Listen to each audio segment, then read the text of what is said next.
Guntur mayor రాజీనామా చేశారు. దీంతో మేయర్ ఎన్నిక అనివార్యమైంది. ఎన్నికలు నిర్వహించనున్న నేపథ్యంలో కౌన్సిల్ అత్యవసర సమావేశమైంది. డిప్యూటీ మేయర్ ఆధ్వర్యంలో ఈ సమావేశం కొనసాగనుంది. మీటింగ్ కోసం ప్రభుత్వ అనుమతిని కమిషనర్ కోరారు. మేయర్ ఎన్నిక కోసం తీర్మానం చేసి ఎన్నికల సంఘానికి ప్రభుత్వానికి పంపనున్నారు కౌన్సిల్ సభ్యులు. ఆ తర్వాత మేయర్ ఎన్నిక తేదీని ఎన్నికల సంఘం ప్రకటించే అవకాశం ఉంది. గుంటూరు కౌన్సిల్లో ప్రస్తుతం కూటమి పార్టీలకే ఆధిక్యం ఉంది.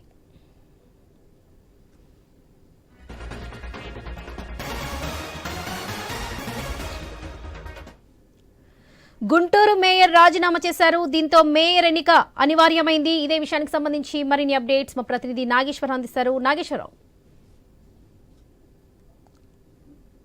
చేసిన విషయం అయితే తెలిసిందే. దీంతో మేయర్ ఎన్నిక అనివార్యమైంది. అయితే ఎన్నికలు నిర్వహించనున్న నేపథ్యంలో కౌన్సిల్ అత్యవసర సమావేశం అయితే ఈ రోజు కానుంది. అయితే డిప్యూటీ మేయర్ ఆధ్వర్యంలో ఈ సమావేశం కొనసాగుతుంది. అయితే మీటింగ్ కోసం ప్రభుత్వ అనుమతిని ఏదైతే కమిషనర్ కోరారో అయితే మేయర్ ఎన్నికల కోసం తీర్మానం చేసి ఎన్నికల సంఘానికి అయితే పంపించనుంది. అయితే మొత్తంగా ప్రభుత్వానికి ఈ యొక్క ఏదైతే తీర్మానానికి సంబంధించి ఈ యొక్క పంపనున్నారో అయితే మొత్తంగా కౌన్సిల్ సభ్యులు మొత్తంగా ఆ తర్వాత మేయర్ ఎన్నిక తేదీని అయితే ఎన్నికల సంఘం అయితే ప్రకటించే అవకాశం ఉంది. అయితే గుంటూరు కౌన్సిల్ లో ప్రస్తుతం కూటమి పార్టీకి ఆధిక్యంగా ఉంది. మొత్తంగా ఏదైతే కూటమి పార్టీ ఏదైతే గుంటూరుకు సంబంధించిన కూటమి నాయకులు అనుకున్న విధంగానే ఈ యొక్క ముందుగా ఏదైతే గుంటూరు మేయర్ ని అవిశ్వాసం తీర్మానం పెట్టి దింపాలనుకున్నారు. దానికి అనుగుణంగా ముందుగానే మేయర్ అయితే వైసీపీకి సంబంధించిన మేయర్ కాబట్టి మనోహర్ నాయుడు అయితే